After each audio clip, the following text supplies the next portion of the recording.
want to express as well, please go ahead and then express.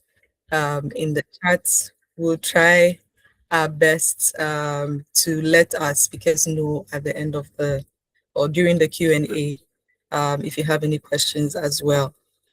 So Josephine is saying that it also rained in the Upper West region today. Yeah, I think in West Africa here, we are having a crazy rainy season this time. We pray that God actually takes us through, and then we are all safe and sound by the end of this rainy season.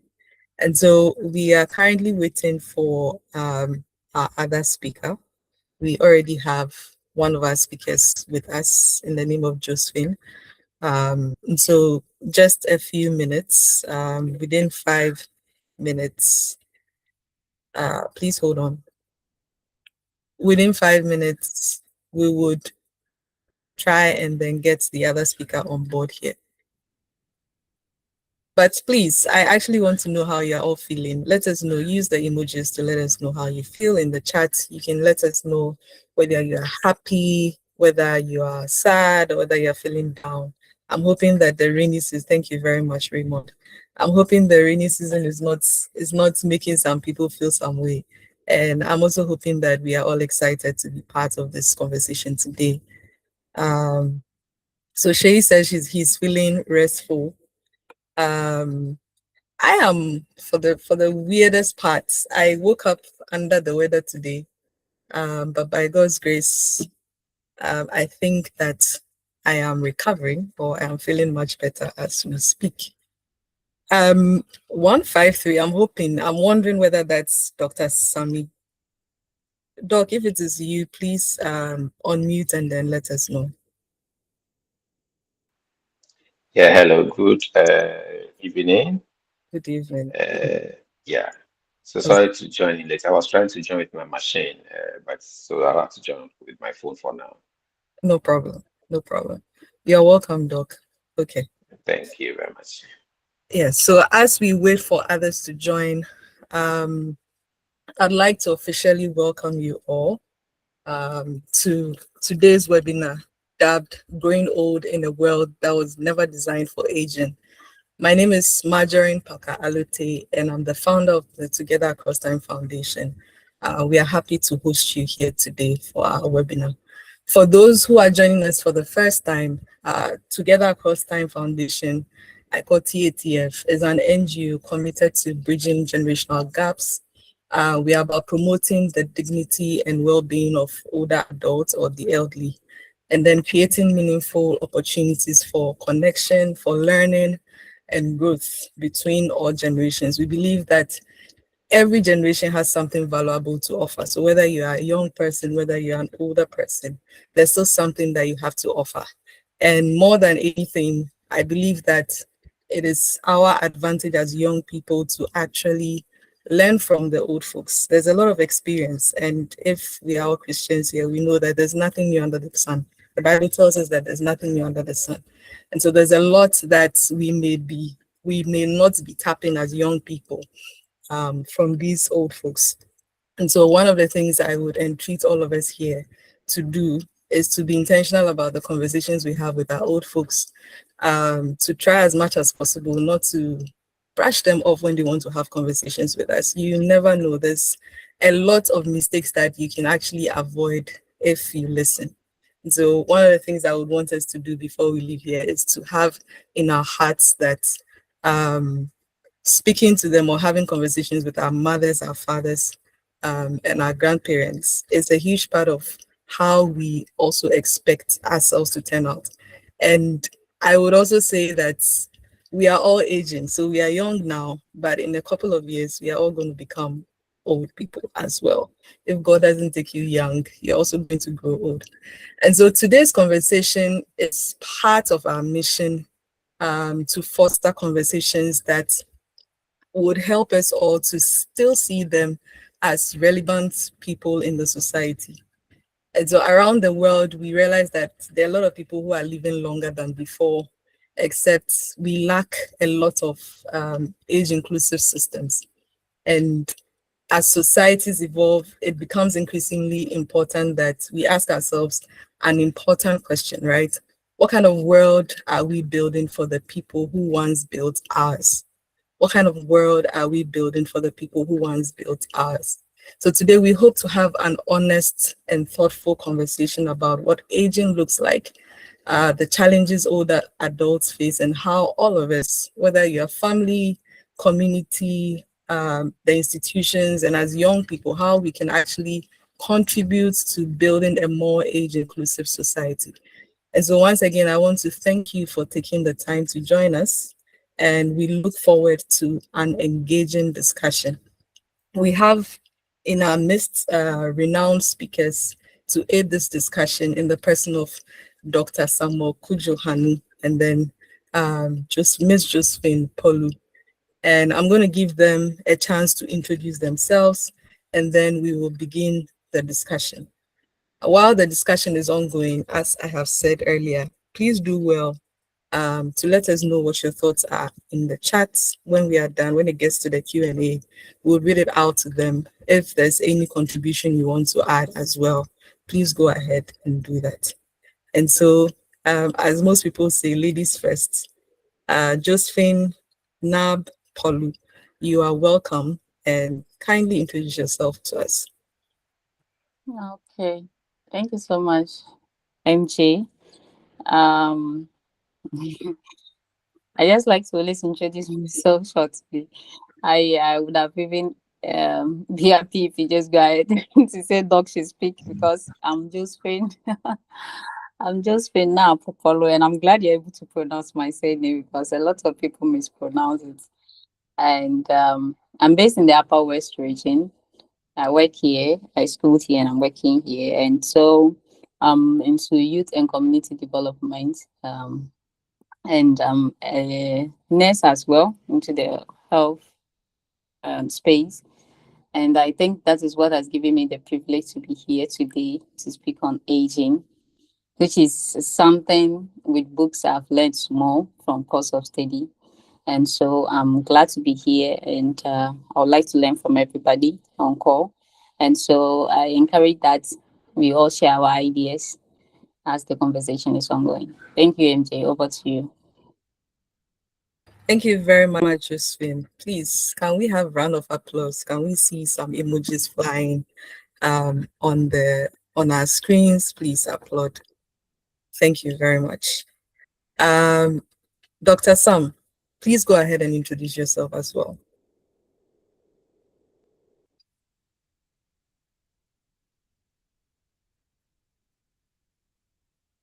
Doc, please, can you hear me?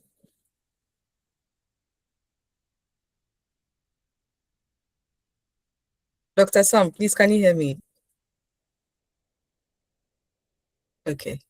So I would wait for him, but whilst we wait for him as well, it would be great to hear what your expectations are for this Yeah, upcoming. hello. Yes, thank you, Doc. Thank you very much, Doc. Yeah. Please go ahead and introduce yourself. Yeah, so good afternoon to all of you. Let me issue this that I'm not a doctor. I wouldn't want this forgotten them to come after me. I'm yet to receive my way. So, but I'm a mental health professional. I've been working, I used to work at Accra Psychiatric Hospital for about 20 years now, but now work with the Mental Health Authority. So I do a lot of advocacy for mental health and I specialize in addictions like who use drugs, and I also have other qualifications for now. But for now, that is it. So thank you very much for having me.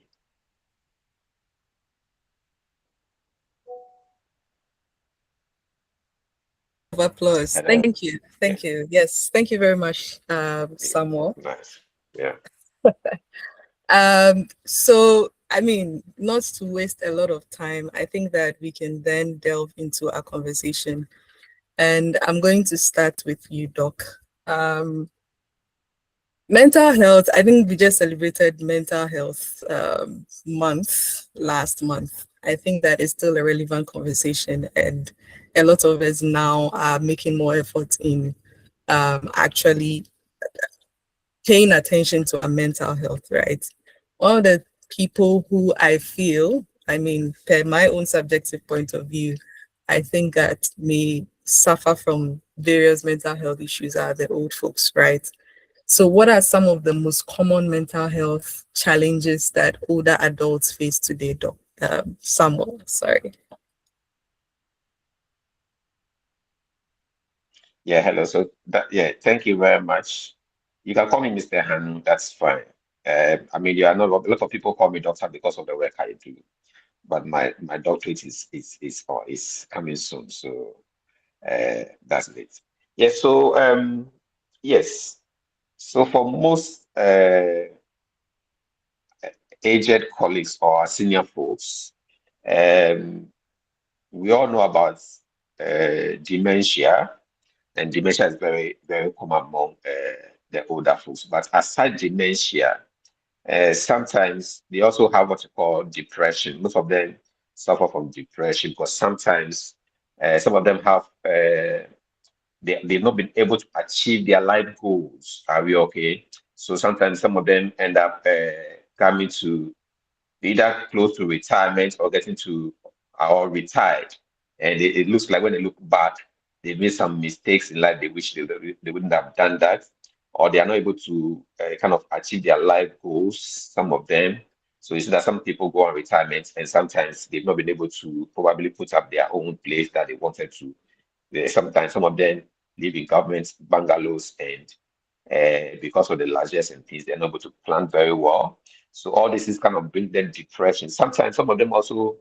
So what happens is that sometimes this kind of depression, we kind of look at it as though it is part of normal aging. So sometimes we in the medical field, sometimes we are not able to pick them up as uh, early enough to be able to support them. Are we okay? And sometimes some of them also lose their life partners. So they've been married, they've stayed with this person for so many years, 10 years, 15 years, 20 years. All of a sudden the person is gone. Are we okay? This also becomes kind of it brings in depression. Some of them also uh, I mean, they are cohort of friends or colleagues. Tomorrow, this person is dead. The next moment, this person is dead. So that kind of that feeling all the time that the news that they hear about their cohorts or their friends or their peers passing away kind of also give them some depression. Are we okay? Some also suffer from anxiety disorders because anxiety means that sometimes you are not yeah, they have some uncertainty. There are some of them have financial insecurity. Are we okay? Some of them is a fear of failing friends or a fear of sometimes becoming a burden on family members. Some also go through what we call cognitive distress. So because it's not just dementia, but the fear of it.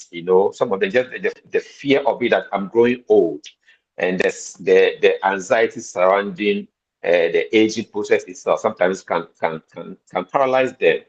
And finally, and we also want to say that sometimes some of them also tend to use drugs like alcohol. So those of them who have the means, they will tend to sometimes because of the depression. Sometimes the depression can lead them to use drugs. Are we okay? Or just the mere fact that sometimes the loneliness that they feel. I mean, one of the things that they also feel, I mean, that is common with um, aging adults is loneliness, severe loneliness. So everybody is gone. They've given birth to 5 children. They've managed to take good care of them. They are all gone. In fact, sometimes we even build rooms and build a big house, like 5 bedroom house or six, hoping that all of them will have their rooms. But when they also go, they say, no, this your house is 1960s buildings. We have our own money. We're going to build modern day a house. So they will leave you. So you are in a whole big house for yourself. Uh, Sometimes you're not even able to maintain the place. It also becomes a stress. Are we okay? So chronic loneliness is also one of the things that uh, affect our older folks as they age. Thank you. Yes, thank you, Doc. Thank you, Mr. Hanu. I think just to follow up on that, how would you say the loneliness and isolation actually affects their general well-being as elder adults? Yes, so as older adults, they are not as youthful as we are. you know. Sometimes I talk about cognitive decline. So the thinking process, sometimes it's not that they have a problem, but just that adrenal breast sort of, so they take time to learn certain things, but sometimes we are not patient with them. So the mere fact that you used to be very sharp and intelligent when you were a young person, and now you are struggling to remember certain things. You are holding your spectacles, and yet you are looking for it in the whole room, or they are holding their key and they are asking everybody, "Have you seen my key? I can't find where I placed my key." That's stress. And so sometimes when they sit back, it's like, "Hey, now I didn't used to be. I'm not like the way I used to be previously." So this all kind of psychologically has an impact on their mental well-being. Are we okay? And just like the topic says, I mean, sometimes even we don't have the systems and the structures to support them. So when they look at where they've come from, that they've been youthful, they've gone through youthfulness before, they had the energy, they're able to walk distances, but now because of sometimes some physical conditions like hypertension, diabetes, chronic conditions, sometimes it's very devastating for them. So it has an impact on their well-being. So WHO defines health as what a complete state of physical, mental, and social well-being. So all these three are affected. So there's a once one leg is affected, it affects the whole body. So it's like I always say, like you look at aboboya or tricycle. Once one tie is down, it affects the whole, even though the other ties are not spoiled, but they can't move as much. And so that's what once it impacts their mental well-being, it affects their physical health, it also affects their social well-being. Or their physical health, when there's challenge with their physical health, it also affects their mental well-being because they kind of get worried. And sometimes don't have the structures like the support system that we need to have, So all this impacts their mental well-being greatly.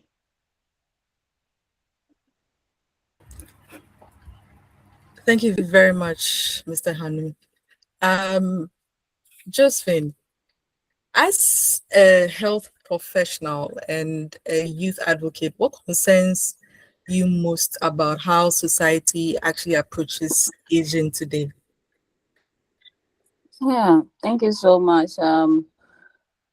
I with the concerns, I think society is viewing aging to be a burden rather than a natural process that we should pay much attention to.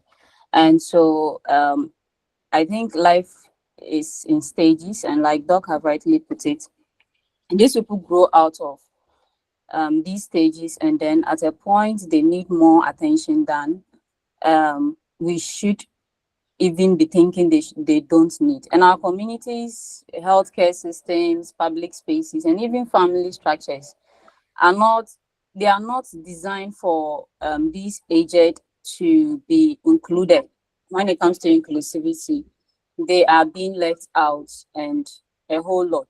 And for productivity from their end, some are quite useful, especially those who have, because medicine have made some have long life, and so they're able to contribute in a way. Some can babysit, some can, from our setting, they are helpful in keeping the house, while the whole family is far away and all that.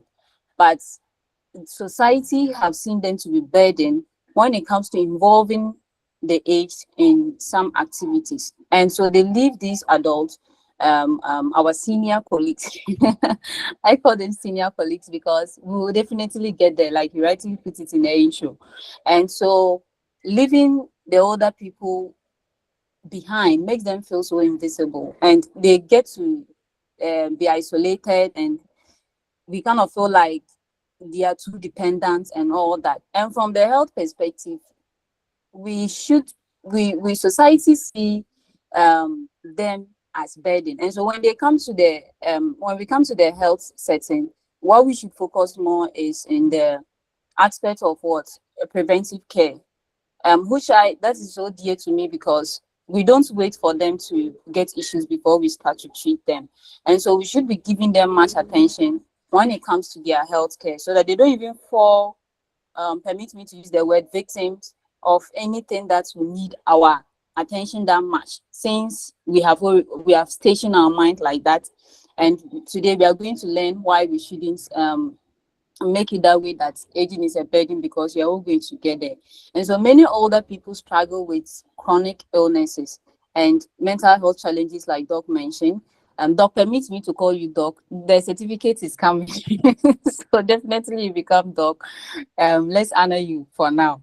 And so mental health challenges, they go through them. And with studies, or should I say with the little lessons I have about gerontology, which is a course we study in nursing, it's one of their greatest fear is what? Loneliness, and then losing their independence. And so we see them from a perspective, but they don't see themselves from that angle. They kind of still feel useful, but then we are not involving them. And so we are limiting them to access limiting them to access certain age-friendly services when it comes to even social life and then healthcare at large. And when it comes to the youth angle, I don't know how we see these aged people, our senior colleagues, because we're gonna see them to be burdened a lot. It stems from the fact that we have been raised like that. You get up and this person is asking for a little assistance, then we feel like, oh, we are in a hurry, we want to do this. So it is a great concern that our generation, we need to what, really pay attention and have that create that space where we have to interact meaningfully with these older people. And I always say that one of the best way we can become better as a growing generation is listening and learning from our senior colleagues, because from the past we can actually build on some of the mistakes we are making. We can really be better with some of the mistakes we are making, but then we are so fast, we don't want to listen to them, we are so impatient, and this disconnects us from relating with them. And so when it comes to aging, instead of we appreciating their wisdom, their experiences and stuff, we run away from responsibility, thinking that we are doing good for ourselves. And so from the general perspective, as a healthcare worker, I think we should be paying much attention to preventive care for our aged, so that they live healthy, and then have that connection, or have that productivity we expect from them. Because if we keep them healthy, I don't think they'll become the burden we are expecting them to um, be, which they may not even be happy being. Because sometimes it's like we limit them from associating, we isolate them from society, but some of them actually wants to get involved and get things going and running as well. And so it's a relevant topic. That is what I have to add from my perspective. Thank you so much. Thank you very much, Josephine. Just to add on, what do you think as young people we can do to improve their lives and then their well-being generally as young people? Yeah, so as young people, like I mentioned earlier, we need to be intentional. Young people have the power to transform aging into more dignified and then fulfilling experience. And so it depends on us to be intentional about how we relate with these people, how we spend time with them, our older relatives and neighbors, and how we assist them. So we have to be intentional about it, and we need to volunteer in caring for these people. There's this thing that has been rampant about this Gambaga, which is camp and stuff, that the people sometimes when they are telling their story, you kind of feel like it's not real, and then from another perspective, you see it to be real and all that. But then sometimes I feel like it's because of the expectation we have for these people, that we are thinking they should be mindful of how they speak. They should be mindful of what they do and all that. But we are forgetting that they are going back to their childhood, like they are kind of growing old, so they are becoming more like a child. So they'll be doing things that doesn't really make sense to you, the person who is with them and all that. And so we should advocate for, as young people, we should advocate for their inclusiveness. And then that a stereotype of some of them being witches and stuff, we should at least stand up for them as young people and let society understand that we are learning better, we are knowing better, because the narrative from those days, if I should put it that way, is something we need to change. And so we should listen and then have stories that will let people understand the aged more than what people have already conceived in their minds about them. And so we should not, we shouldn't see ourselves far away from them. Like I mentioned earlier, we are getting there. And so as young people, whatever system, whatever thing we are trying to develop, whatever products we are trying to do, let's put the agent in mind, and then have build systems that will support them in a way, so that when we get there, this system can equally help us, not leave us behind like the way we are leaving our senior colleagues behind. We are the present and the future leaders, and so everything boils down to us in making what we want the future to be for all of us. And so we shouldn't sit and say, oh, there's no home care, and then you are thinking that the home care is not necessary. What are you doing about it as a young person? So we should be building such places for our senior colleagues, because one thing we always forget is that we will get there. And so we are so into the present that we are forgetting that the future is coming, where we equally become aged, and then we'll need these assistance and stuff.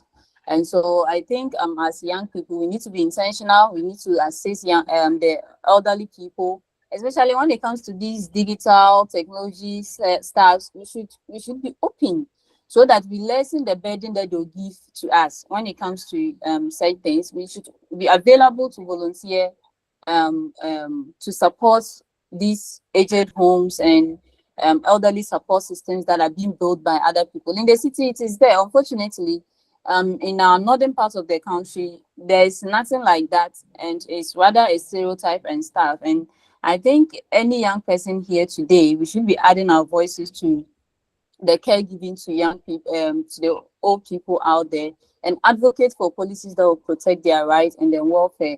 And as well, listening to them and to write stories that will inspire people to get back to their root, and then really understand the age before they take leave of us, and then we'll come and be in the same shoes and want to experience, and we'll definitely experience what they have experienced. So I think that is it at the part of the youth, what we can do, being intentional, assisting, volunteering, advocating, and listening to our agents is going to go a long way to help us as we plan for ourselves and plan for them as they are with us presently.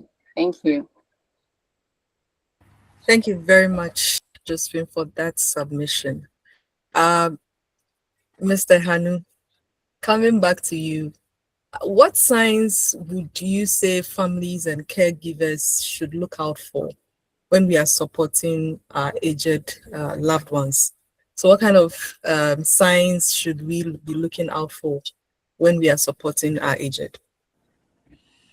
Okay, so thank you very much. Yes, so some of the signs that we can look out for is, for instance, when it comes to their physical well-being, of their physical health.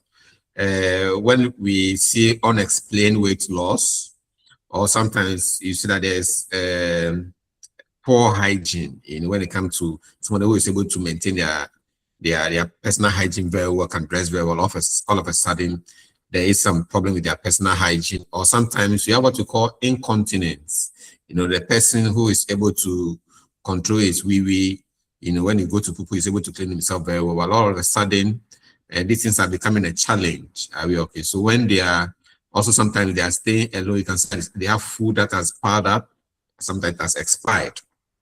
you know, or they have unpaid bills. This will let you know that there's some problems. Then when it come to emotional well-being, sometimes at the point you realize that things that are supposed to make them happy, or news that's supposed to make them to smile or to be happy, they don't express any emotions. Are we okay? So the death of a loved one, instead of him to react, just like everybody will react when there's a sad news, they wouldn't react as we would expect. And sometimes they are easily irritable. When you say irritable, I mean things that are not supposed to anger them, they become annoyed. Are we okay?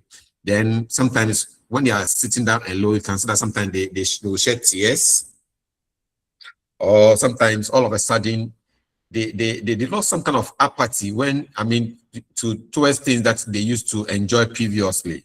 You know, so they love watching the news, but all of a sudden their desire to watch the news is no longer there. Some of them, other folks, would be monitoring international news channels like the CNN, BBC, Al Jazeera, but all of a sudden that desire is not there, or even listening to BBC on the radio, but all of a sudden that desire is no more there again, you know. Sometimes some of them would love listening to music, gardening, playing with grandkids, but that apathy develops towards all these things. So that could also raise some red flags for us. And sometimes we have hello.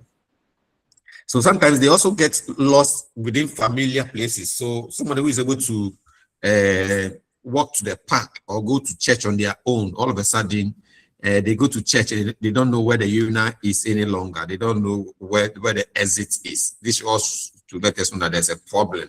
Then sometimes not being able to recognize trusted people or people they know already. That also should raise a red flag for us. Sometimes even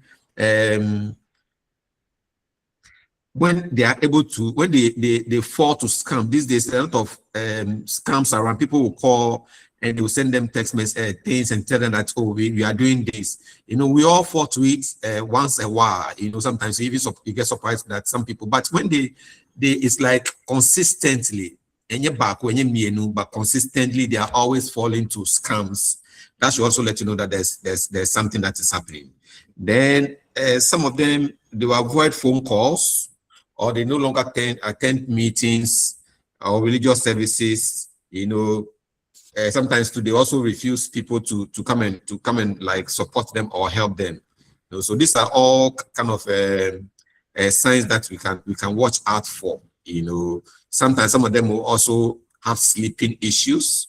They're unable to sleep. Some of them will be having they eat too much. Some of them, sometimes too, I talk about the incontinence. So sometimes you not be able to, but you realize that they smell like the person get close to you and looks like there is urine in the trousers or in the attire. That kind of also let you know that these are all things that we need to watch out for. Hello. Yes, thank you very much, Mr. Hanu. I think that, yes, I think sometimes we get too busy with life that we don't even realize that these things are happening around us. And like what Josephine said, I think that as young people, we need to become more intentional, right? Become more intentional about your mother, become more intentional about your grandma, become more intentional about your daddy as well, and your uncles, and any guardian who has, I mean, taken care of you, who has crossed I would say crossed the age of 50, 55, thereabouts, because that's when things start to change, right? And so, Doc, just to follow up, I would like to ask, in your view, what would you say are some misconceptions that society has about aging and mental health in general? Okay, so can you hear me? Yes, please.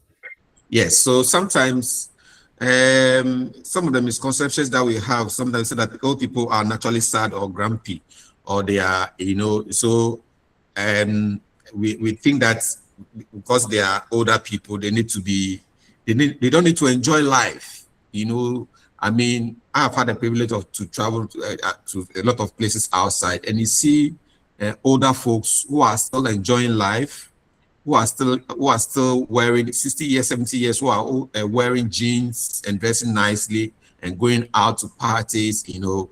But we think, in fact, I mean, because of these things, sometimes among the gangs here in Cradis, they say, oh, Yomo Began, you know. I mean, they expect that there should be Yomo, you know, Yomo means that it should be reserved, you know. So those days, I remember I was going somewhere with my grandmother and she has done her hair nicely and things. And someone was like, "More Yomo go for you." I mean, why do you have to complain? They need to look good. I mean, so that misconception that says that if you are old people, you should be sad. It's wrong. It's not true. I mean, old adults sometimes they even report greater emotional stability. So I was looking for this country music where this guy, I forgot his name, that says that the older he gets, the better he is. You know, and that if there's a fountain of youth, he will never drink a drop of it. You know, so research even shows that older people report greater emotional stability and satisfaction than middle-aged people, and especially if they are supported. So this is one of the misconceptions. I also think that once they are old, their thinking should decline. You know, so when you say that cognitive decline means that they are having dementia, but you must know that many changes, like examples, when they have their difficulty to recall, you know, are normal. They are normal to development, and they are not really that they are dementia. You know, what they need is that sometimes they need time to learn some of these things. That's why I went like my other panelists talk about they using gadgets. So gadgets can be very useful, but we need to take our time. You know, we shouldn't take them as the young person you are giving directions to. These are older folks, so you need to take your time to direct them. And when they're able to get it, they do very well. You know, so cognitive decline does not mean that it's dementia. No, dementia is a condition that has to be assessed by a professional, by a psychiatrist or by a mental health professional, and come to a diagnosis. But sometimes occasional forgetfulness is part of normal age, but it's not a condition. It's not a disorder that we say that, oh, once a person's having cognitive decline, just say dementia, you know. Then we also sometimes think about that older adults do not need therapy. No, they do. You know, some people think that when they say they should go for therapy, it is waste of time. No, research shows that sometimes even peer support or group counseling, when they themselves, I mean, among them. So we have systems where older folks comes to a place where they meet and share ideas.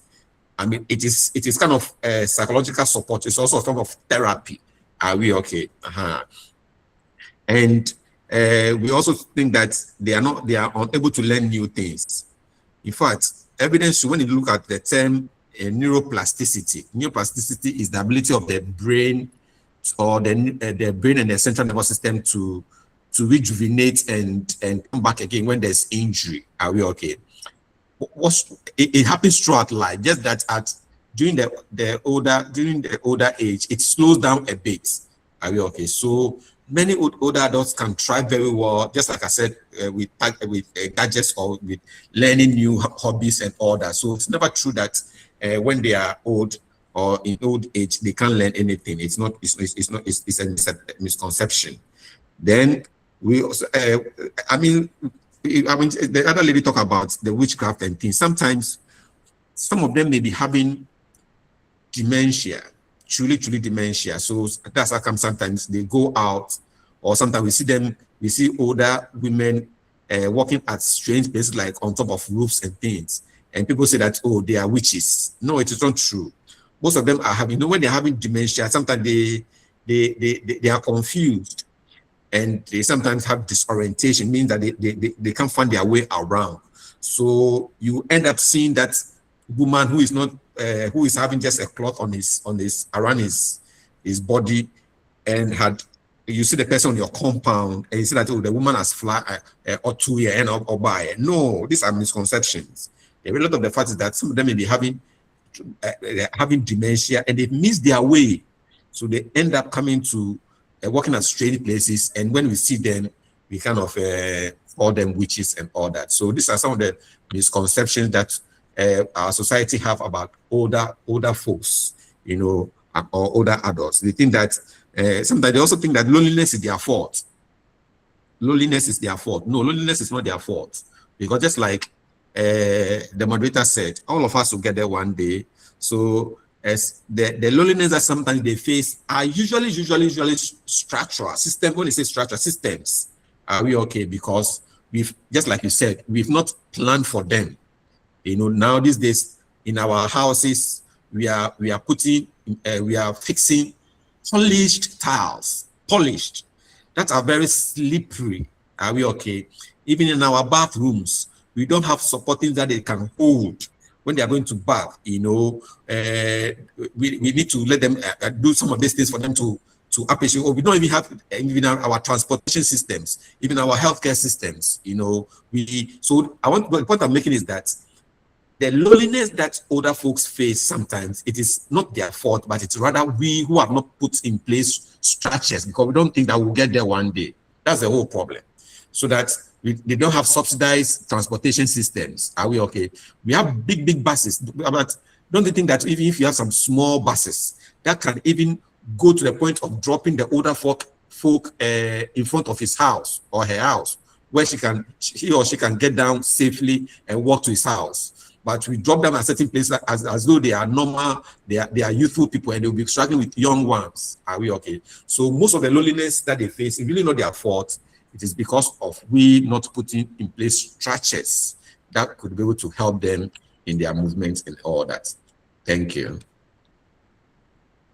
Thank you very much, Mr. Hanu. I would like to share a story. I think just on the cognitive decline, I think I chanced on a video, a lady from either Japan or China. I'm calling her a lady. But she was like 84, and at 84 she had taught herself how to code, and she was making a lot of money out of that. That's how she was feeding herself. She taught herself out how to code at 84, right? And so I mean, their thinking or their learning may not be as quick, but it doesn't mean that it's not possible. And so if someone at 84 is able to do it, it means that we are not supposed to just think that they are not, they are not capable as they were before, right? And so another thing too that I would like to share is that there's so many things, right, that we need I think that we need to be very observant, right? Before, there were systems in place. I wouldn't say call them system, but when you are in a trosky or you are in a bus and you see an older person standing, as young people, what are you supposed to do? It's not something that you were told. You just knew that, you have to get up and then let the older person sit down. When they are crossing the street, right? Especially these highways, and you realize that they are struggling to cross the street. As a young person, yours is to assist the person to actually cross the street, because I would keep saying that we would get there. And so if we are not doing it for others, how do we expect us to face the same issues, or how to actually go through the same problems when we get there? So it is something that we have to be pretty intentional about. So as we are going on with the conversation, I would like to say that let's really think through how to create the systems that would make them more comfortable than they currently are, right? Please feel free to put your comments, your questions in the chat. We have also put our feedback form there, so you can also click on it and give us your feedback on how this is going so far. Now, just to continue to Josephine, I'd like to ask, what are some of the practical ways that families and then communities can actually encourage meaningful connections across generations? Generations in this case, let's say the young to the old. How can we, as families or even as young people, encourage meaningful connections across these generations? What can we do to actually encourage these meaningful connections? All right, thank you, NJ. So looking at our setting, I think it used to happen, and like I always say, this is a very busy generation, busy with the sense that a lot of things are happening around the communities we belong. The world is moving, changing very fast. Everybody wants to catch up and other things. And so we no longer have that opportunity to say, oh, let's do family, what is it, storytelling. Let me send my kids to grandparents. If we are sending our kids to grandparents, we are just going to wild away time. We just want the children to be out of our space so that we can have our own time and do our own things like work, release stress and other things. And so for us to build practical systems where we can, I think we need to go back to that family story night. We need to relive such a life so that we don't see it to be a moment where we go and then all we just go and do is mommy hi, daddy hi, and like they are fine and we go back. We don't really sit to learn from them. And so we can go the long way of having family come around. That's one of the practical way we can build meaningful connections across generation. Have the children come around, not just go and leave them and they're stressing these all senior colleagues, and we are also minding our business. So we should organize these family story nights where parents, grandparents share their experience with us, and it will go a long way to benefit us as a younger generation, because we are going to learn from it. Some of their stories are going to go a long way to inspire some of us to take meaningful decisions in life and all that. And so sometimes it is not about we engaging with them alone, but then it goes a long way to also help us in the process. And so I think one practical way to we can go is have established this. I don't know how Ghana, maybe from our setting here, but then from down there, I don't really know. But we don't see when young people are even playing and then you see an elderly person coming around, like we're already negative about their presence. And so we kind of want to find our way. We see people running, especially when they have heard something bad about the person, you see them running and all that. But I think we should embrace that establishment of this intergenerational club where we have people come around, not just we young people gathering, but then we have the aged joining us, making it accessible though, because like Doc was putting it, they are losing some abilities, and so they need our assistance. And I mentioned earlier, we always leave them behind because we think they're a burden. But then when we establish these clubs or these activities, then we bring them together with young people like us, then they have fun, we equally have fun and learn from them as well. And so another practical one way we can go about making meaningful connection across generation is to celebrate our aged. We should have time, just create space to say, we are coming to celebrate you. Today is your birthday. Let them feel alive, let them feel belong, so that we exchange that experience of they getting to know that we are growing old doesn't mean that we can be celebrated and all that. And so we're celebrating birthdays, having cultural festivals, having them around to share their experiences during these festive seasons will also go a long way to support the things we do as a younger generation and as they also age. And the last one is to kind of encourage our educational system should encourage let me make it a system again, should build a system that we have these elderly people come around to engage, serve as mentors. And so we like I mentioned earlier, we are building a system where we are forgetting them, and so incorporating their lives into what we learn. So already we learn a lot, and so we can just have them as a fun moment. Some of them are very lovely. We can have them come around and then share some moments with these students at nearby schools. It is not about, so the students get to embrace them.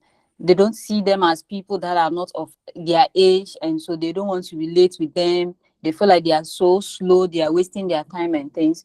But then when we put this system in place, we have the young people embracing it and then appreciating the fact that yes, we'll get there one day, and when we get there, we'll experience it. I have a friend who says that the only thing he is afraid of in this world is old age, and so he doesn't go to sleep and want to grow old because the system is not favorable. And like we are all saying, we need to be practical about some of the things we do. And so when we are creating, we need to have them in mind. And so some practicals, just summary, organizing family story times again will help. Encouraging the incorporating the story sharing in schools will also help. Then creating these birthday settings for our aged will also help us, and establishing this intergenerational clubs will also go a long way to help us build a more sustainable system or generation, because the connections we shouldn't see that the aging is going to be accidental. It will definitely be something we have to embrace. It's a biological process, so you get there, and accept that in the process we leave early at a young age, and so we should be intentional about whatever we are doing. Thank you. Thank you very much, Josephine. I think I would like to go into the chat to see if there are any questions or comments. I think I saw a question, yes. Oluwaseyi asked a question. Has adult homes been researched extensively as an option for African seniors? I know culturally it's a bit frowned upon. Doc, is this something you can speak to?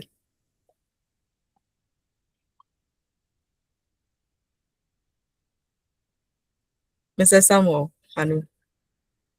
Hello, can you read the question again for me? I think I missed the first part. Yeah, so he said he's asking, has adult homes been researched extensively as an option for African seniors?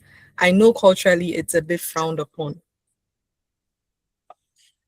Well, so that would be a difficult one because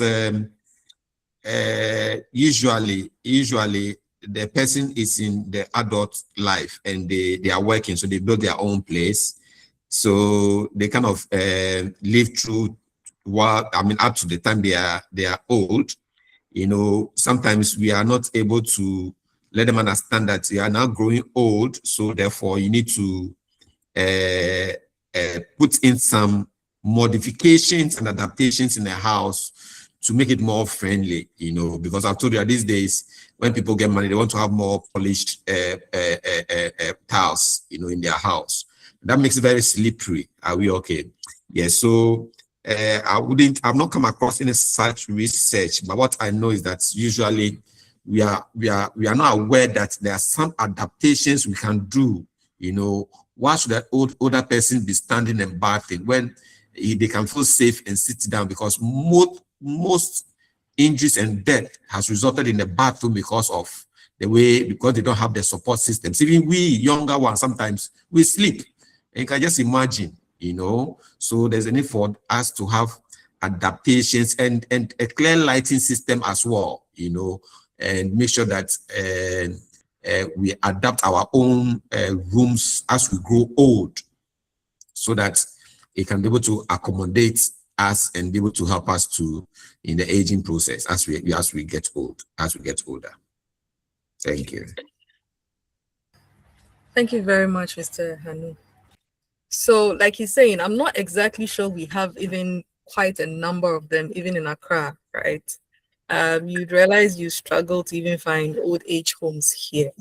I think most people are doing, they have caregivers, and even that, I have a friend who was struggling recently to actually find someone to take care of his mom, because it's recently his mom had been diagnosed with dementia. It's a possibility, or she's heading towards it.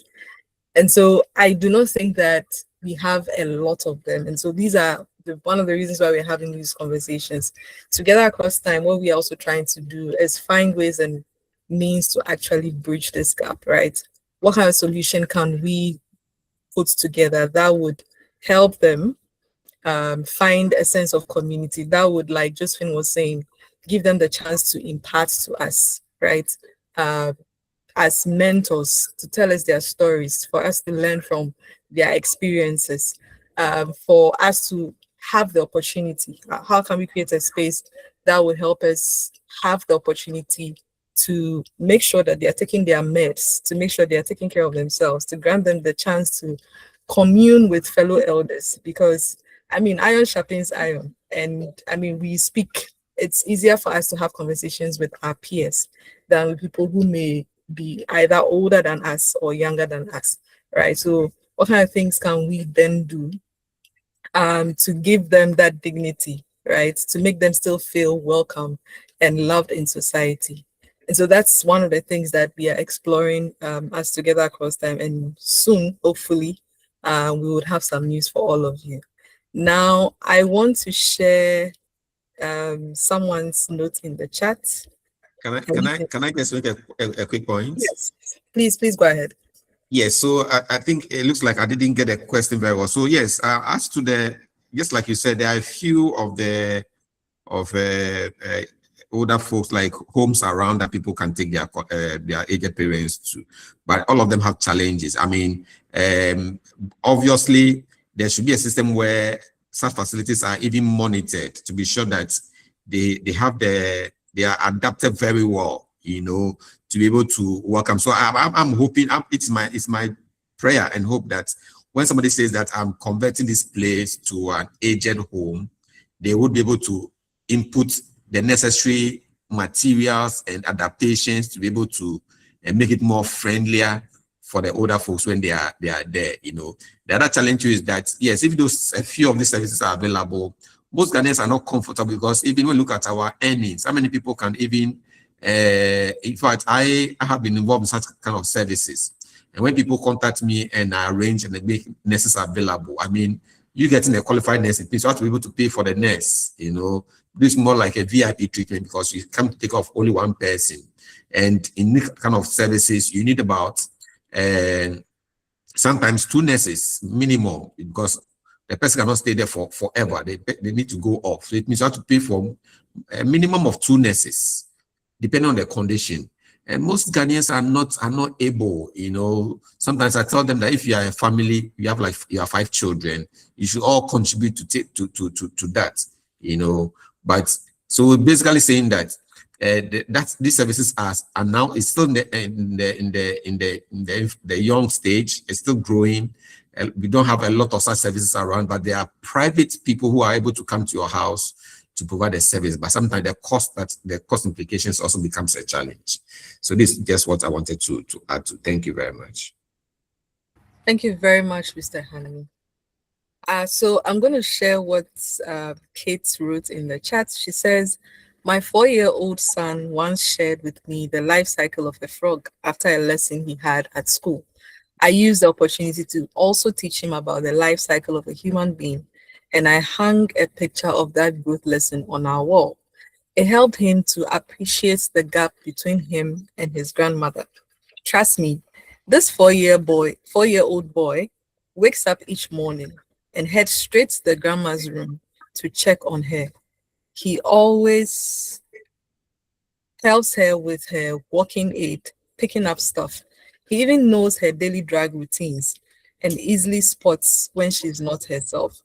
And so as as young people with kids, because I think most of us are at the age where it's possible that you have a kid, you're about to get married and whatnot. She is saying she has been quite intentional about instilling in her kids or in her children this idea of the fact that it's a life cycle and you need to appreciate whoever, irrespective of their age. It's something that you need to learn to appreciate. So I think that we as young people need, as part of the intentionality, we need to impart in our children as well the need for us to appreciate people of all ages, whether you are young, whether you are middle-aged, whether you are old, right? It's something that we all need to do. And so, I mean, our time is fast spent, but I would like to give the opportunity to anyone who wants to ask a question, to anyone who wants to anyone who actually has a suggestion, please go ahead and then make it. You can raise your hand and I'll give you the platform to unmute and then speak, or you can just put it in the chat.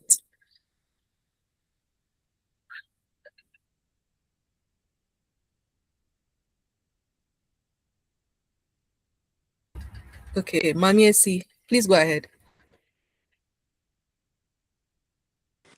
Hello.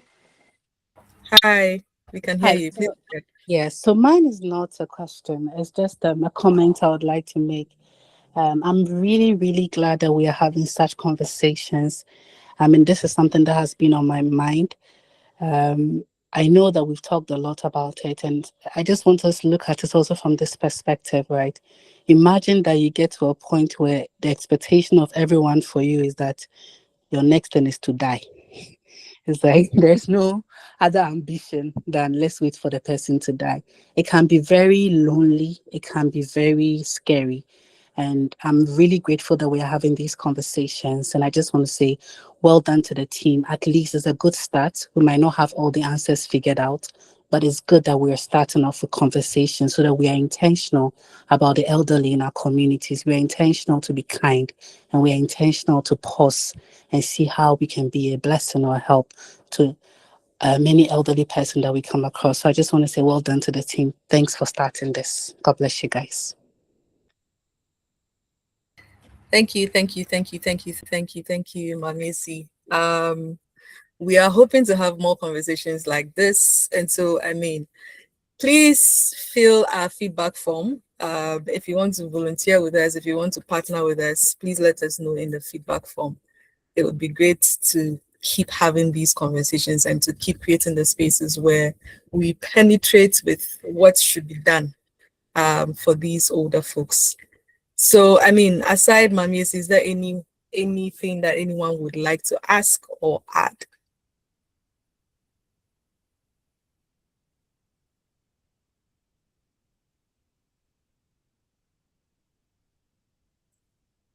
Naima, please go ahead.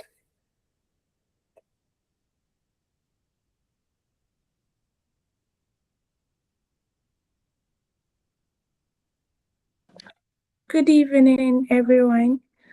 I actually want to also say thank you so much. I mean, this is actually my first time getting open to this kind of information that is going into our older people, or let's say the elderly, and it's actually amazing.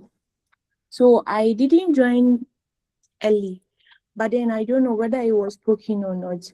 But my question is in line with their health. So let's say that you have an elderly person, like your grandmother, and then often she's complaining about her health. But here's the case that you know that sometimes old age comes with health issues. Most often, she'll say this area of her body it's worrying her. You send her to the hospital, they'll give her drugs. They also make sure that they let you know it's because of her aging, so her nerves and other this thing is weak, so it makes it to happen. You try explaining to her, but then still she doesn't like agree with that. And sometimes she takes the medication, she still tells you that this is still not right. And it's like most of the time it's either she wants you to give her medications, or she wants you to keep sending her to the hospital. And you don't like, you are not good at maybe self-medication. Mostly whenever something is wrong with her, I tell her, grandma, then let's go to the hospital. But she too, she doesn't like that of going to the hospital all the time, but she just need medications to keep her ongoing or something like that. So in this case, what do you do as a person? Thank you. Thank you very much, Naima, for your question. Josephine, can you speak to this, please? Sure. I think Doc have addressed this, but like she mentioned, she joined late, and so I mean, it has to just do with we being intentional about taking care of them at that age. I believe you feel at the point that she's been a burden, but then trust me, some of them, it goes even beyond body pains and those things. Some of them even feed, and then the next second someone walks in and asks them, have you eaten? Or someone walks in and then the first thing they do is they complain that the whole day they have not eaten. Meanwhile, that possibly might be the person third time of even eating or something. So it has to do with their cognitives. It's about their ability to think, reflect things that have taken place. And so they either go a long way of experiencing things that possibly they shouldn't have as normal people. And so when it comes to the pain, it is something, even with a little hit on them, they are fragile at that moment. They feel pain. But then I remember Doc's earlier submission, he may mention that some of them become drug dependent if you don't take time. And so I think, like you mentioned, self-medication is no good. So the best thing you can do is always try your best and then get them to the health facility for checkups and things. Sometimes, let me say that our health facilities are not really helpful. They don't take their time to do health assessment for these people, and then they just conclude that it's old age. And some of them possibly might be going through a health condition, but then because of that perception we have about aging, we really don't want to take. Some of them come and then they are just giving just normal water infusion. They give them and inject them aqua. Yeah, I'm using the terms, but like it's just normal sterile water, and then they just put it in the syringe and then inject them, and they are okay. But that is at that moment, that is what their mind wants. So they have to experience it, and so we have to be intentional and be patient with them, letting them understand how the system works and then how they have to manage. One of the sisters rightly shared, we kind of feel like when you get aged, you must die, like you are at your death point.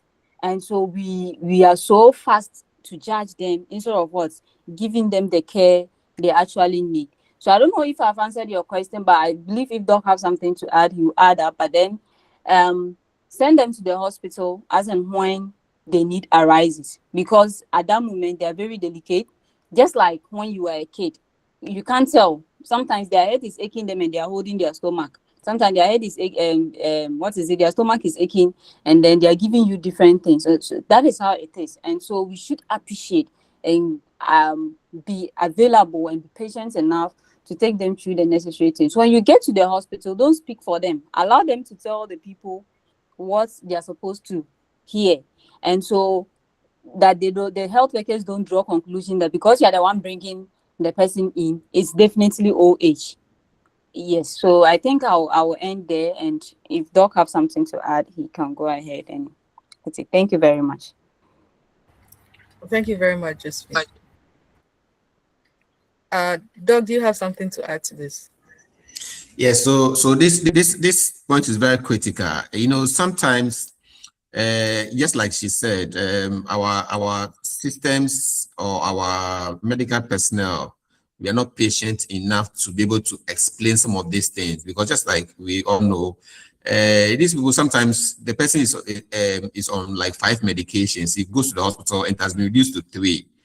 In her mind, something has been taken out, you know, but we need to explain to them that sometimes we need to assess all the medications, you know, and I need to also say this, that sometimes when you are taking them to the hospital, we need to take along all the medications they are taking. And just like you said, that we need to avoid over-the-counter medications. But when you're going to the hospital, we need to take all the medications that they are taking with them. And it's the doctors, it is the medical team's responsibility to assess, you know, and also to explain to the older, because sometimes we don't have the time. But we need to explain to them that this medication I'm giving you also has some painkiller in it. So once I'm giving you this medication that also has painkiller and the painkiller there is enough, I don't have to give you paracetamol again. You know, so the person it knows that he or she is taking 5, but all of a sudden you're giving her 3, even though she may be feeling good. Psychologically in her mind, she thinks that something has been taken out. Are we okay? So we need to find time to explain some of these things to them to understand. But just like you know, sometimes because of the pressure on our healthcare systems and because of the numbers, we are unable to take time to explain into detail some of these things to them, you know. So it is also our responsibility as relatives, as caregivers. Sometimes we assure them, and also to be able to explain things to them. I must also state that research has shown that in this part of our world, a lot of people are suffering from pain medications, I mean, from pain, and we are not prescribing pain medications enough. Because sometimes we think that, oh, is it normal? The this pain there is normal. In fact, I've had situations where relatives have tried to shut the mouth of their mothers or their parents in the consulting room, because when the woman keep on complaining, more medications will be written, and it has to be the cost of the child or the caregiver. So because he or she does not want to spend more money, she tries to shut the mouth of the. So we have had reason to work a relative out. You know, I've had a chance to encourage older folks that when they go, they should feel free to explain everything, say everything to the doctors. But sometimes they think that they are a burden on us. You know, when they say all this, is like they are burden on the children, they are burden on the family members, they are even a burden on the healthcare system. So they are not able to. But we need to create that safe environment and help them to go to come out with whatever challenge they are having, and also be able to explain things to them, and even get time, have patience, and get time for them. You know, because they are older, it takes time for them to express themselves. But the doctor is in a hurry. There are other patients waiting on him or her, and he needs to go out and go and do locum somewhere. So these are all systemic challenges that we need to look at it critically. You know, if it's possible for us to even create a specialized hospital like that such people can come and we'll have time for them and take very good care of them, because one day, just like before said, one day we'll also get there. Thank you very much. Thank you very much, Doc. So we have a couple of hands up, and thank you. Please keep the reactions coming. It's great. It means we're enjoying what's happening. Thank you very much.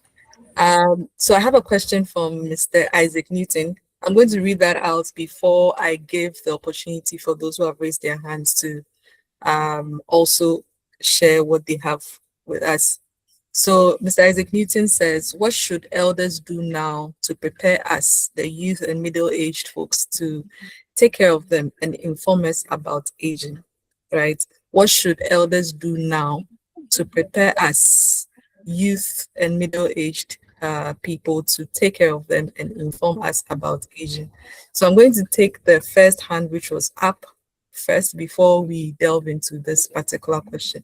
So, Doc, I think this would also be for you. What should elders do now to prepare us, youth and middle-aged, to take care of them and inform us about aging? So let me take the hand up, and then we would continue. So, Kate, please go ahead and make your submission.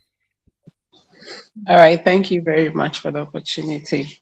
And like Doc said, it is so true. Sometimes the reassurance that they need. I am having to deal with one firsthand. I'm living with an elderly person who I support at home, who I take care of, and I take her everywhere that she wants to go. But the issue that I'm facing is that, you see, like Doc said, sometimes they need reassurance. And because they also feel like they've lost their youth, you know, and they have, especially for those, the one I'm living with right now, she has strength in her, but it's just that her mobility is restricted. So there are things that she wants to do for herself, but then she can't. There are things she would love to do, and then due to mobility issues, she's unable to do them. So when that happens, it takes some joy out of her. There are times where we even had to do emergency stops at hospitals, and we go and there's nothing that comes up. I'm not saying that she's faking it or anything, but I realized a trend, and the trend I realized was that most of the time when I have to leave the house and leave her alone at home for some time, I come back and she's sick. Not sick of anything, or even the prompt, like when I have to pre-inform her that I have somewhere to go on so and so day, on that blah blah blah blah blah day.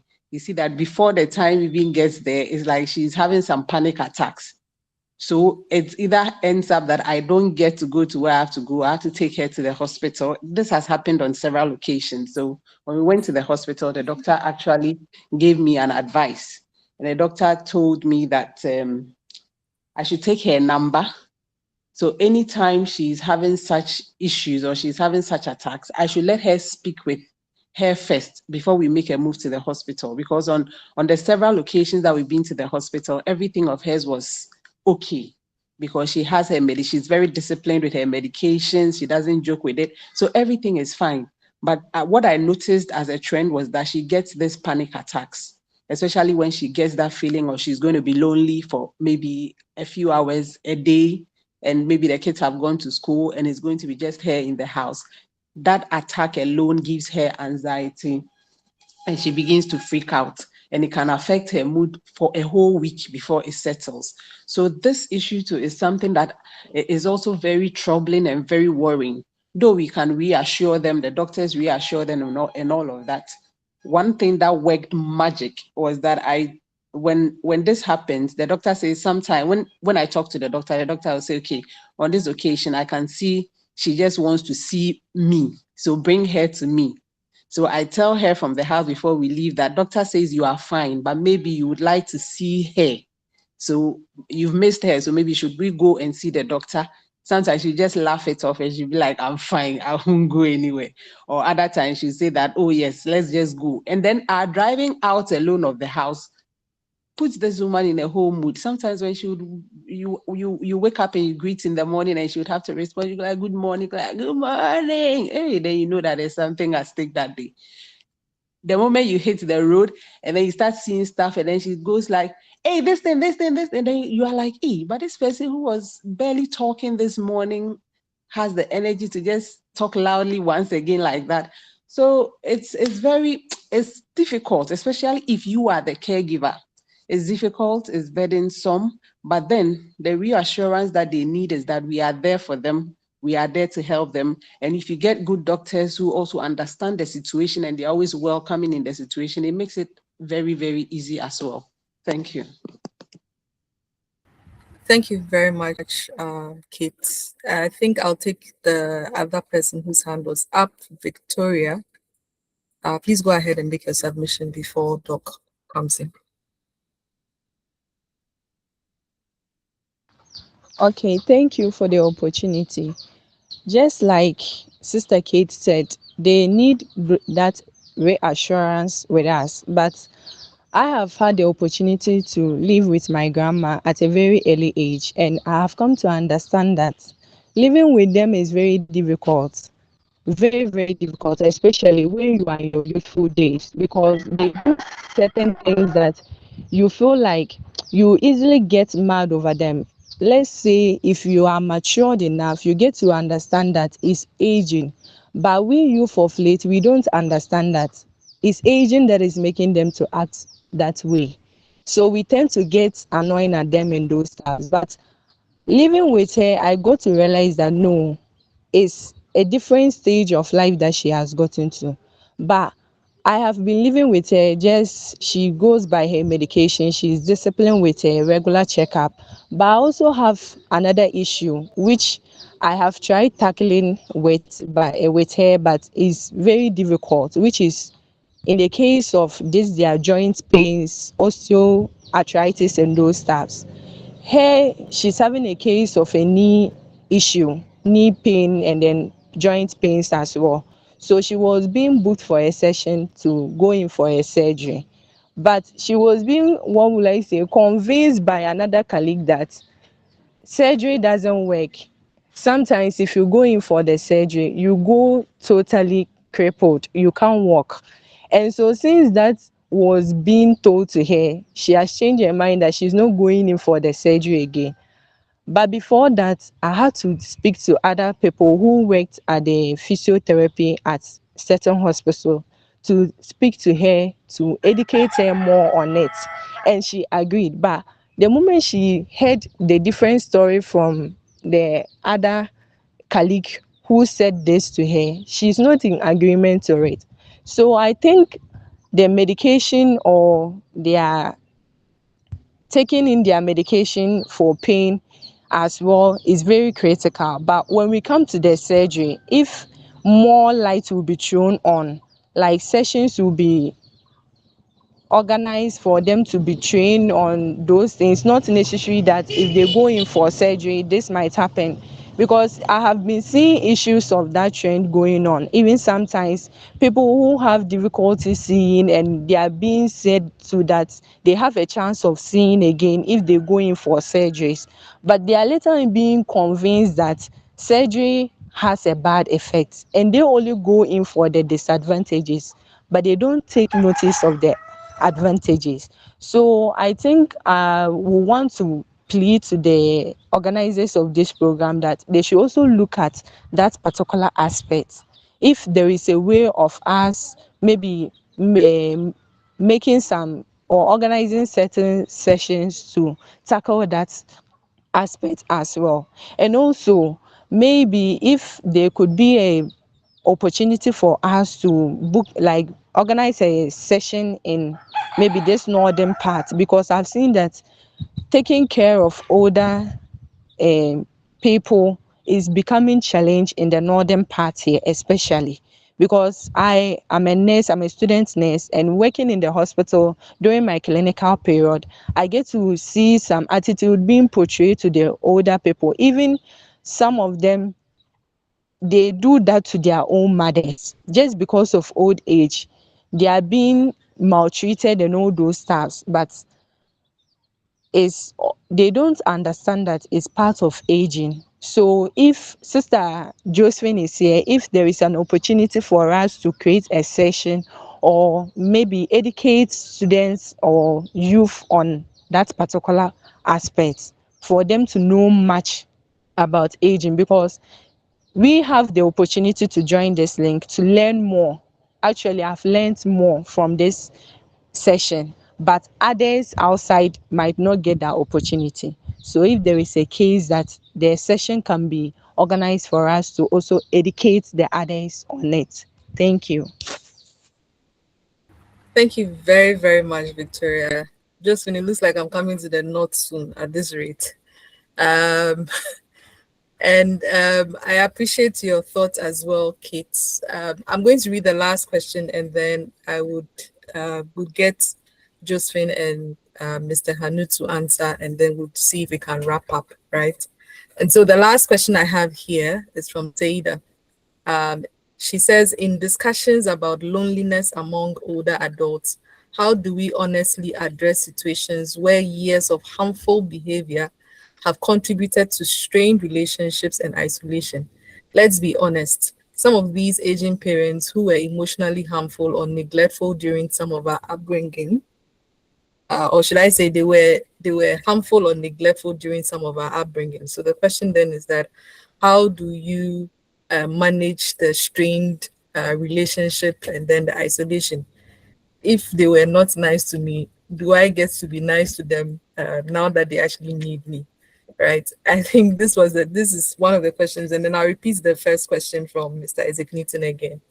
What should elders do now to prepare us youth, middle-aged folks to take care of them and inform us about aging? And so I will start with Doc. Doc, what can you say to these two submissions and these two questions? Yeah, so to respond to Mr. Isaac Newton's comment first, yes. So what can be done is, I mean, one of the things is what we are doing now. I mean, and for us to also, for us, those of us who are growing up now, I mean, one of the things we need to, I mean, it is for, even though the question is about what the older folks will do. Sometimes it looks like it is too late, in the day for us to do much, but we still have to get people on board. But critically, it's very important that even as we are growing older, we must make sure that we don't think that old age means that you have to be dependent on your children, because that is when people want you to would at a point it looks like you are even occupying space, and they want you to die and go off so that they can, But if even at old age you are still living a dream, you are still chasing, just like the example you give about the woman who is decoding. So she's earning money, so she's calling the shots. People are not calling the shots for her. So one of the things that we need to do now, even as we age, is that don't think that you need to get to 60 and you're not working, you don't have nothing, and you have to depend on people, it becomes a burden. Are we okay? But make sure that even in your old age, you still have something that is getting you going, and you're finding meaning and purpose in life. Something that will help you get up. I'm not saying it shouldn't be something that would be stressful, but it's in your cool time. I mean, what some people are there, I mean, they've done so much investment that even their old age, they are relaxing, but they still have money. So they are still calling the shots. But if you kind of relinquish everything to the point where you have to depend on people, that's when people see you as a burden. So we have to be intentional about these things and prepare adequately for the future.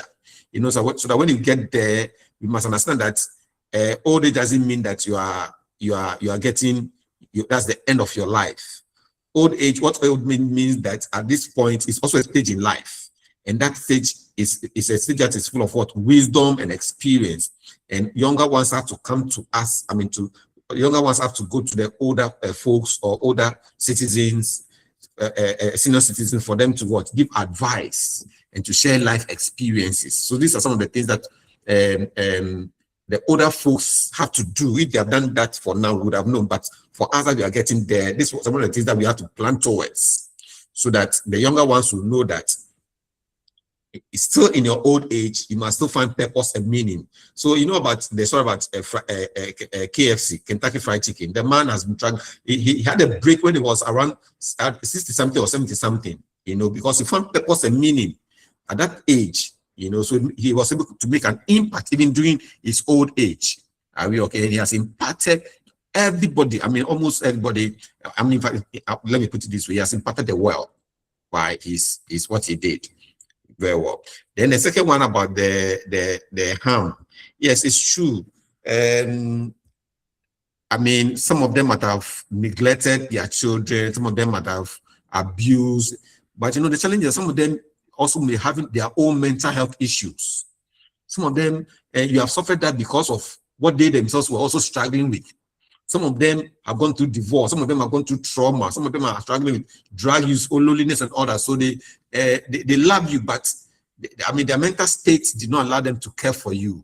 At this age, are you going to say boot for boot, or you're also going to show them where power lies? No, forgiveness.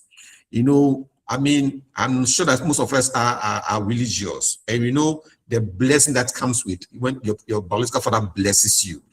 So just forgive them. They might have done a lot of things for you against you, but just forgive them. When you forgive, by forgiving them, you are doing yourself yourself good. You're not holding any grudge against them. That's what they did with their life. But what it behoves on us is that you should learn from it rather, so you don't let your own kids suffer. So they might have hurt us whilst they had the chance to show us love. They didn't show us the love. That's fair enough. That's it. That's them. Are you judging them? No, forgive them and move on with your life. What you have to do, don't let people, as counsel, when I'm doing counsel, I tell people that don't let people's behavior change who you are. So if you are still a good person, be good to them. And for them, they are just like we all know, they have but a little life here. So the little life that you have now, if you can create memories with them, do it. And when they are gone, that's fair enough. You've done your part. Are we okay? So don't look at the harms or the injury that they've caused you. Yeah, they might have caused you. Sometimes you think that if they have caused you more harm, but sometimes they have also given you created in you some resilience for you to go to face life. And some of us are where we are because sometimes we went through difficult parenting styles. Are we okay? It's not everybody who went through difficult parenting styles that turned out to be bad. Some people, because of that, they are now tough people and they're able to make it in life. Are we okay? So just like the Bible says, forgiveness is divine. So just forgive them. Thank you.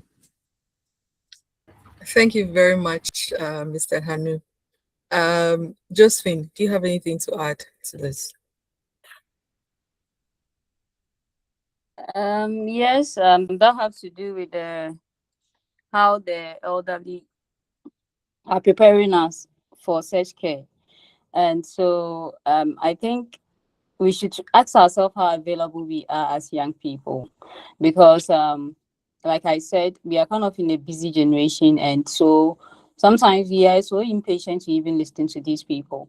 And so, because of how unavailable we are, it's very difficult for them to share some lessons with us or some experiences with that. So a friend once asked that why is it that those days marriage counselors were not there, but then marriages were not breaking up so frequent like these days. Marriages are breaking up and all that. And so while we were talking, I was just reflecting. Through is like we are empowering, but then we are leaving. There's a generational gap, so we have to be available so that they can speak to us. They can talk to us or give us the lessons we actually need. And so one thing we should also do is create more awareness regarding relation with our elderly people. This has to do with the issue of some people raising you in a very bad manner. Yes, it's trauma, but then you can't dwell in your trauma to say that you're going to give back. I like the aspect where Doc came from. Some of our parents actually went through a lot, but because we were not there to see how what they've gone through to bring us up, we at the point when we started reasoning, we felt like, oh, they are actually maltreating us or they are not treating us fairly. So we want to um, go to the extent of giving them back what they have given to us. And so we should create more awareness of such, even with our peers. When we are talking, we should speak about the generational gap that is between us and the elderly, so that we get to appreciate their life cycle, and then we also get to appreciate our own life cycle. One thing too we can start doing is to what? Speak to our young parents openly now. We shouldn't hide anything. Some of us, we kind of feel like, oh, Abi, you are growing old. So when you grow old, I'll deal with you. Like that kind of thing. But then when we psych our mind that, why don't I tell them openly what they are doing, they are not really good with it. Like you have that one-on-one interaction. And trust me, these people are they are very down to earth with this our generation. Though some are so impatient, just like the way we are not patient, but some are very down to earth. If you speak to them, to our understanding, they go the long way to do things that we can all benefit from. And then we need to prepare ourselves mentally for these people. And so we are all here today listening to this conversation that an organization have come together with a great idea like this, to not let us leave behind our elderly people or create systems that will go a long way to disable them from our interaction. But then now it is our responsibility to go back and then rethink about how we relate with our aged. And so, and then wait, let's try as much as possible to let our current generation, our children, relate with their grandparents effectively, because that is where the gap is coming from. It takes some people years, it takes some people months. They've not even called their old people to see how are you doing, how are you feeling. And that is where the loneliness comes from. And so if you are dwelling on that to say that, okay, I won't speak to these people because they've heard me one way or the other. When you get there and someone is doing it to you, so let's start reflecting. When you get there and someone is doing it to you, will you be happy? And so I'll end my, my conversation here. Thank you so much. Thank you very much, Josephine. I think that before we wrap up, I would like to read a few things I saw in the chat. So from Tim said, I'd I think about the old age homes. I think having them at home is better. I have many old friends whose kids have moved them to old age homes, possibly because they feel they cannot take care of them anymore. The old people have everything they need, but one thing is often missing. That is the visits. One once told me that he had only been visited 5 times in the 3 years she had been in an old age home. I feel for those who are sent to the hospice care, I guess. I'd rather have them at home. Old age homes can sometimes be incredibly confronting and depressing for residents who are still mentally sharp. I absolutely agree to that, Tim. Um, Another from Kate I'd be happy if Team TATF can pay high by visits to these homes to talk briefly with them. They love to see people pay them visits, not just family. I also agree, and it is one of the things that we want to do. And so we want to bring a whole conventional way of looking at this, especially on the point that Tim raised about the fact that some of them are still sharp, right? And hospice, you would say, is for those who really can't do anything anymore.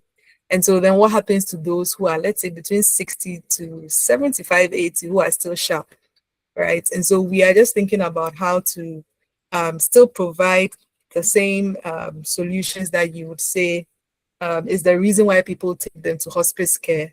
And then at the same time, give them the chance to still interact with others as though, I mean, not as though, because they are still sharp. And so it's something that we are thinking about as soon as we can. We'll let all of you know. But please, I need you to fill the feedback forms which have been put in the chat. It's very important for us so that we know exactly what to also do in the future. So it's in the chat. Please do well to click on it and then to actually fill the feedback form for us. I sincerely entreat you all. Now, I think I would like to give Mr. Hanu and Josephine the chance to give us their final comments, what messages they would like participants to take away from this conversation, and then we can wrap up. But please, once again, kindly help us fill the feedback form, which is in the chat. Thank you very much. So I'll start with Mr. Hanu. Yeah, hello. Yeah, so thank you very much. In my concluding comments, I'd like to say that an aging population is not a crisis to manage. It is really a mirror of our humanity. We have built a world that treats old age as a problem of decline, when in fact it is a stage of life still seeking purpose, touch, and laughter. So initially I was making reference to a country music. It is by Alan Jackson. So if you have a chance, you can listen to that song. So the older I get, at that point it says that, and if they found a fountain of youth, I wouldn't drink a drop, and that's the truth. Funny how it feels like I'm getting to the best years of my life yet. Are we okay? Yes. So what we have to know that every one of us in this call will grow old if we are lucky. Let us build not longer lives only, but lives that feel worth living until the very end. Let us stop asking what's wrong with you and start asking what matters to you. Very critical. That single shift changes everything, you know. And it's also very important to note that WHO has said that, I mean, we talk about old age, and sometimes one of the things that they go through is loneliness. And WHO has declared loneliness as a global public health concern, raising risk of premature death by like 26%, comparable to obesity. And one critical thing that we're even having now is that, and it's creeping in, it is in the Western society, but it's creeping into our society now. Kinless elders. I mean, older folks who do not have any partner, no children, no siblings, nothing. So who watches over these people? So we are getting to such stages now. So we need to be, all of us has to know that we'll get there one day. The way we treat our older folks now is how we are going to be treated when we get there. So if you want to have the best of care, then things as much as possible, as soon as possible, let's change our attitude towards our older folks now, so that when we get there, we also receive some dignity and some respect in our old age. So thank you all very much for joining this call. Thank you very much, Mr. Hanu. Josephine, please go ahead. All right, thank you. So I will end up by encouraging everyone who have joined here to champion the aged life, just like Together Across Time Foundation is doing. Intergenerational relationship will create more mutual learning opportunities for us. So we shouldn't always look at the opposite end of it, where they become burden.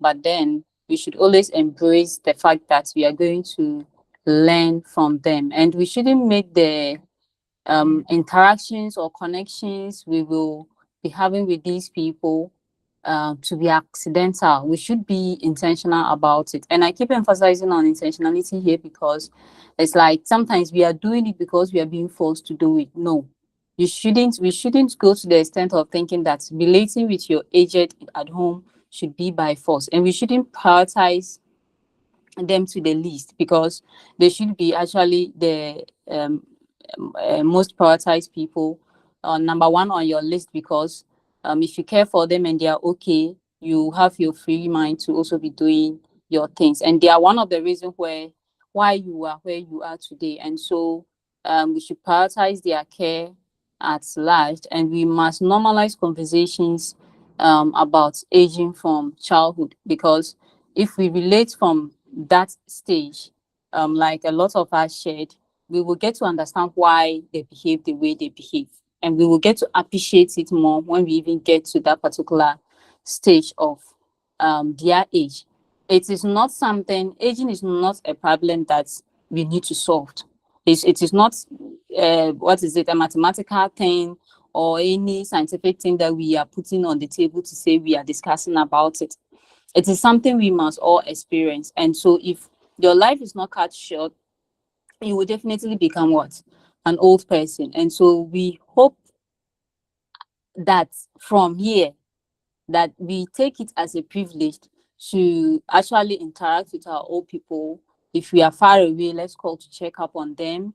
If they say they are fine, get someone to check on them, go to their house once a while, visit them, and then let them feel that they've actually brought a being on earth, and the being is thinking about them, so that we wouldn't leave them in the loneliness. Like Doc have read out the statistics for us, it is one of the leading cause of death, and per studies, it is one of their greatest fear on earth, being alone and then becoming independent, being unable to what do things they used to do. They are very, very much afraid of it. And so let's prioritize them from here today and create more awareness. And I like the fact that Doc mentioned that we should be creating hospitals, specialized hospital for our aged, because the system looks busy. Just like the way we are fighting for adolescent centers, we should equally fight for the aged centers in the health facility. Have people to sit and take care of them, and give them the time and the attention, just like the rehab centers and things. It will go a long way to help the system as we age. Thank you so much, Together Across Time Foundation, for having me here, and all the participants who shared your time with us. I'm so grateful. Grateful. Thank you, Josephine. And I'd say that today reminds us that aging is not someone else's issue, right? It is for all of us. Everybody, you have a mom, you have a dad, you have an uncle, you have a grandma, you have a grandpa. It's not just someone else's issue. It is all of us, for all of us. And I think that it is great that one of the themes that we have had here is about being really intentional about these people around us. They are not gone yet. And once they are not gone yet, don't wait for them to go before you even start saying nice things to them, before you say, had I known, right? Sit down with them, have the conversations with them, ask them, I mean, how did you meet daddy? I don't know how many of you have actually asked those questions, or how was, dating in those times? How was it like? We have different things to help us now, right? There's WhatsApp. In that time, there was nothing like WhatsApp. So how are they doing it, right? There are so many things that, compared to what we have now, because of what technology has given us, we don't realize that these things, we are taking them for granted. Previously, they didn't have these things to enable them for most of the things that we have access to now. And so once you are not having these conversations with them, I feel that we are losing tradition, we are losing cultural values, we are losing a lot, just because most of the time we perceive them as a nuisance, in quote, or that they are burdensome to us, or they talk too much, right? Please allow them to talk too much. Yes, so Ubenia Bedros, I don't think I'm even saying it well, but by all means, you grow up and you face the same things. You don't want your child to be telling you that you talk too much, right?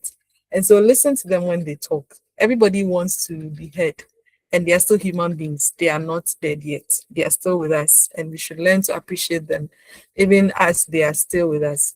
And so this is a shared human journey. The decisions we make today will certainly shape the world we grow old in tomorrow. And so, on behalf of Together Across Time Foundation, I thank you, our speakers, and I'm thanking you, our participants, for joining us. And I would say that let us continue building communities where every generation is seen, heard, and valued, whether we are old or young. So, how you want to treat other people, you should treat um, those around you the same. Do unto others. That's what our Bible tells us. And so let's try as much as possible to make sure that these people feel heard, these people feel loved, and we learn to appreciate them in our lives. So thank you very much for spending your 1 hour 45 minutes with us. It's been a great conversation that we have had. And I'm hoping that when we call on you again, we would have these conversations. But before we sign out once again, please fill the feedback forms. It is very important to us. That's how we learn what would be great for the future. And so I'd like to express once again my profound gratitude to all of you here for spending your time with us. And I wish you all a very lovely and wonderful evening. And I'll say bye bye for now. Thank you all. Please fill the feedback forms for us. We beg you, please fill the feedback forms for us and follow us on our social media handles. I think that's also in the chat. Once again, thank you for joining us and have a lovely evening.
Please fill our feedback form. Please fill our feedback forms. Um, please fill our feedback forms, I beg you. And thank you very much for joining once again.